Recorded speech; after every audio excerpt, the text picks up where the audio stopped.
کہ نماز کو ہم کیسے بہتر کر سکتے ہیں. پہلا یہ کہ اذان و اقامت کہیے نماز میں، لیکن نماز امام حسین علیہ السلام نے نماز کو قائم کیا ہے. جو نماز کو سیریس نہ لے اور نماز کے بارے میں اہتمام نہ کرے، اسے واقعاً اپنے آپ کو حسینی کہنے کا حق نہیں. وہ قریب قریب ہے، محب امام حسین علیہ السلام تو ہو سکتا ہے، لیکن واقعاً حسینی کون ہے؟ آپ نماز کو سیریس لیجیے، اذان و اقامت کہیے پھر نماز پڑھیے. اذان و اقامت کہہ کے نماز پڑھیں گے تو اس سے فائدہ کیا ہوگا؟ آپ چاہے فرادہ نماز پڑھیں، میں اس کی بات کہہ رہا ہوں. اذان و اقامت فرادہ نماز میں بھی کہیے اور پھر نماز پڑھیے. اس کا فائدہ یہ ہوگا کہ فرشتوں کی 2 صفیں اللہ مشرق سے مغرب تک آپ کے پیچھے لگا دے گا جو آپ کے ساتھ نماز پڑھ رہے ہوں گے، اگر آپ نے اذان و اقامت کہہ کے نماز پڑھی ہے. تو دوسرا پوائنٹ کیا ہے؟ نماز کی آپ آخری رکعت میں، آپ نماز کو بہتر بنانا چاہتے ہیں، پہلے میں نے کہا اذان و اقامت کو پڑھیے تاکہ ملائکہ کی 2 صفیں اللہ آپ کے پیچھے لگا دے. دوسرا پوائنٹ یہ کہ نماز کی آخری رکعت کے رکوع میں ہو سکے تو سبحان ربی العظیم و بحمدہ جو آپ رکوع میں پڑھتے ہیں، اس کے بعد درود پڑھیں گے اللہم صلی علی محمد و آل محمد وعجل فرجہم، ساتھ میں پڑھیں سبحان اللہ آخری رکوع میں. اس لیے کہ وعجل فرجہم آخری رکوع میں پڑھنا آپ کو وحشت قبر سے بچا لے. سبحان اللہ سبحان اللہ، کیا کہنے. تیسرا پوائنٹ کیا ہے؟ تیسرا پوائنٹ یہ کہ عقیق کی انگوٹھی پہن کر نماز پڑھیے. کیوں؟ 1 رکعت 1000 رکعت کے برابر ہو جائے گی اگر آپ نے عقیق کی انگوٹھی پہن کے نماز پڑھی ہے. اللہ اکبر سبحان اللہ. اس لیے کہ عقیق وہ پتھر ہے جس سے سب سے پہلے ولایت علی بن ابی طالب کا اعتراف کیا تھا. علی حیدر سبحان اللہ. سبحان اللہ. اللہ نے صلہ اسے عطا کیا کہ قیامت تک کے لیے ہر نماز میں مومن کے ہاتھوں کی زینت بنا دیا. کیا کہنے. 3 پوائنٹس ہو گئے. اذان و اقامت کہیے نماز پڑھیے، آخری رکوع میں واجل فرجہم کہیے. اذان و اقامت میں بھی اگر آپ اہتمام کر سکیں کہ اپنے گھر میں کچھ بآواز بلند اذان دیں، بے پناہ برکتیں اور رحمتیں اس کی. بے شک. جو صاحب اولاد ہونا چاہتے ہیں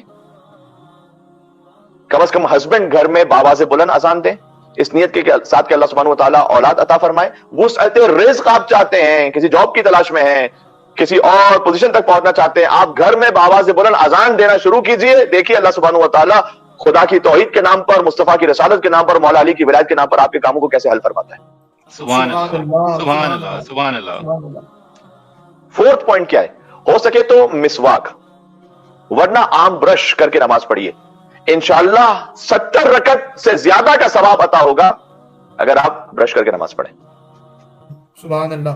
ہائیجین بھی ہے، نماز کا ثواب بھی زیادہ ہے. سمپل پوائنٹس ہیں یہ، بہت سمپل میں بتا رہا ہوں آپ کو. 5ویں یہ کہ پہلی رکعت میں الحمد کے بعد سورہ قدر کو پڑھیے.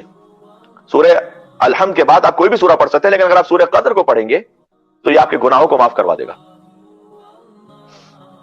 اگر آپ کر سکتے ہیں انا انزلناہ فی لیلۃ القدر وما ادراک ما لیلۃ القدر لیلۃ القدر خیر من الف شہر تنزل الملائکۃ والروح فیہا باذن ربہم من کل امر سلام ہی حتی مطلع الفجر.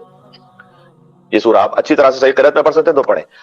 ایک اور کام یہ بھی کیجئے کہ جب وضو کر رہے ہو نا اس وقت بھی سورہ قدر کو پڑھیے. کربلا معلیٰ میں ہم حرم سے باہر نکلے، 40 جو آخری سال تھا ہمارا 40 پر 2019 میں مشرف جب ہوا تھا، اس کے بعد 2 سال سے تو پینڈیمک کی وجہ سے حاضری نہیں ہو پائی، اور اس بار تو واقعی دل بہت زیادہ تڑپتا رہا. اللہ تعالیٰ سے دعا ہے کہ جلد سے جلد مولا اپنے حرم میں بلائیں انشاءاللہ. تو جب ہم کربلا معلیٰ میں ذریعے امام حسین علیہ السلام سے باہر نکلے اور پھر وضو خانے میں گئے ہم، تو وضو پہ ہم نے دیکھا کہ وہاں پر یہ حدیث لکھی ہوئی تھی.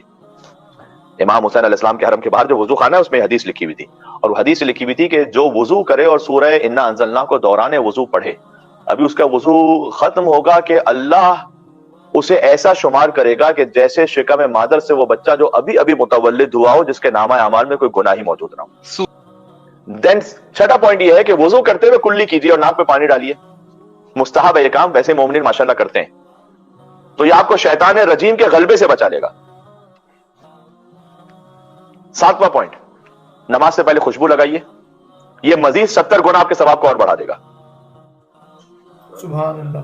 کتنا آسان ہے ثواب. واقعا اللہ سبحانہ وتعالیٰ نے کتنا کرم کا دروازہ ایسے کھلا رکھا ہوا ہے کہ آ جاؤ، کسی نہ کسی بہانے سے تو آ جاؤ. اور 8واں اور آخری آج کے تک پوائنٹ کہ آپ نماز کے فوراً بعد تسبیح پڑھیے. تسبیح زہرا سلام اللہ علیہا یہ 1000 نفل رکعتوں سے افضل اور بہتر ہے. نماز کے بعد بی بی کی ایک تسبیح پڑھو. سبحان اللہ سبحان اللہ سبحان اللہ. امام کا کلام ہے کہ ہم جیسے اپنے بچوں کو واجب نماز سکھلاتے ہیں، ویسے ہی اپنے بچوں کو ہماری دادی فاطمہ زہرا کی تسبیح سکھلاتے ہیں.